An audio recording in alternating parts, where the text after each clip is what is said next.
Already this school year, you have learned how to research case law, statutes, citation validation, and secondary sources.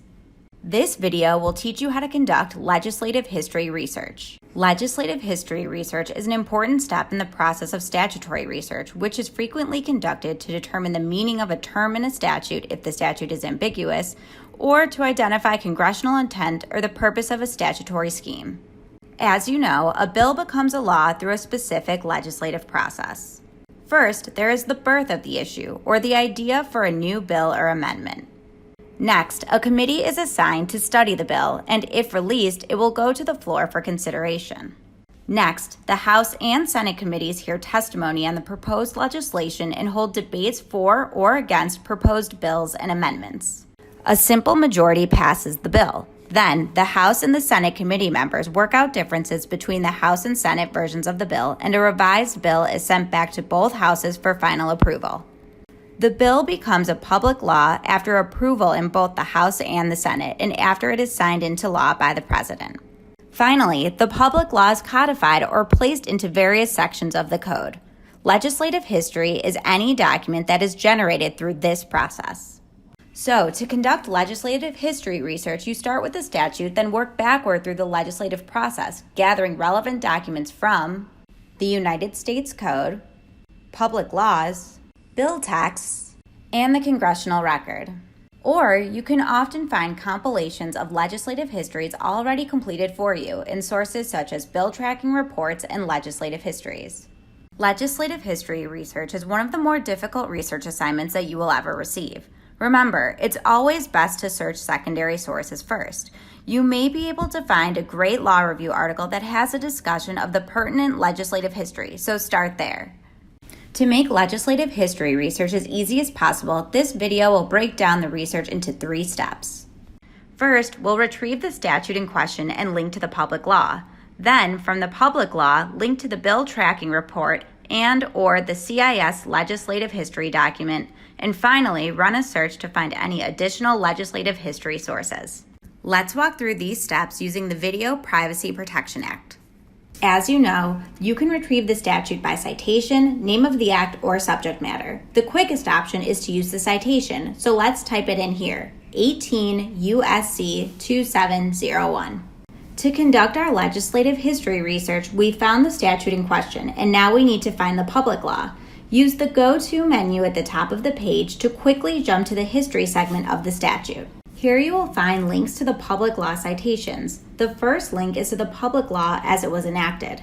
The other link is to the amendments to the act. Let's take a look at the amendments to the act dated January 10, 2013. The first link is to the public law, which is the full text of the law before it was codified.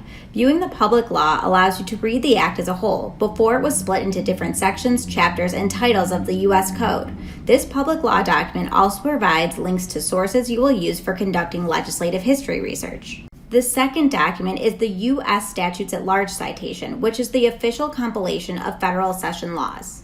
Let's open the first document. From this page, you can open the Bill Tracking Report at the top right corner of your screen. The Bill Tracking Report includes a summary, various actions on the bill in chronological format with useful links to legislative actions, bill texts, and committee reports. It tracks the bill at each stage of movement. Back on the original document, we also have a link to bill text. Bill text provides the text of the bills in the House and Senate. Now, let's take a look at the legislative history. In the search bar, enter in the name of the act in quotation marks, Video Privacy Protection Act Amendments, Act of 2012, and in the Start drop-down menu, select Statutes and Legislation. To see legislative histories of this act, we're going to use the filters on the left side of the screen. Under the Category drop-down menu, we are going to select Legislative Histories. We have different sources for legislative histories. There's committee reports. These contain the full text of the House and Senate committee reports. House and Senate committees issue committee reports following the consideration of legislation. A report details the bill's progress in committee, including how the bill was amended, what amendments were adopted or rejected, the estimated cost of programs proposed in the legislation, and minority and majority opinions. Committee reports is an important tool to monitor the potential impact of legislation as it moves through the legislative process. Another important source for legislative history research is federal legislative bill history. Each document provides helpful insight into the legislative history of a particular bill, resolution, ballot measure, executive order, amendment, or other legislation. The legislative history documents include bill summaries, committee reports, and president's messages. Some of the most helpful documents for your legislative history research are the House and Senate reports. If I open the 2012 Senate report, you'll see that it contains a thorough explanation of the need for the amendments to the Video Privacy Protection Act. Now, let me show you another way to conduct legislative history research by searching for sources leading up to the original enactment of this law rather than the amendments. To do this, I'll search Lexis Advance for Privacy Protection Act of 1988. Searching the name of the act is another way to quickly find the public law citations. This time, however, I'm going to click View References to Video Privacy Protection Act of 1988 at the top left-hand corner of the page. This will show me all sources that discuss the Video Privacy Protection Act of 1988. Under the Category tab, you'll see that this has retrieved bill text, code, legislative histories, congressional record documents, and much more. Let's narrow our search to view the legislative histories. On this page, we'll see our search has retrieved Congressional Research Service reports.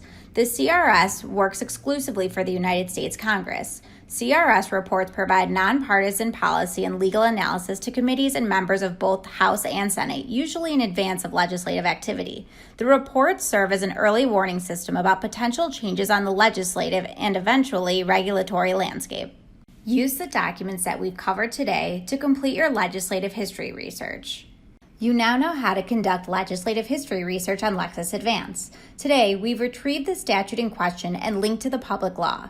From the public law, we linked to the bill tracking report and the legislative history documents. Finally, we ran a search to find any additional legislative history sources. Now, take the short quiz, which will help you retrieve the most important documents and add them to a folder, so you'll have the information you need for your brief research. You must complete the quiz in order to receive Lexis Rewards points.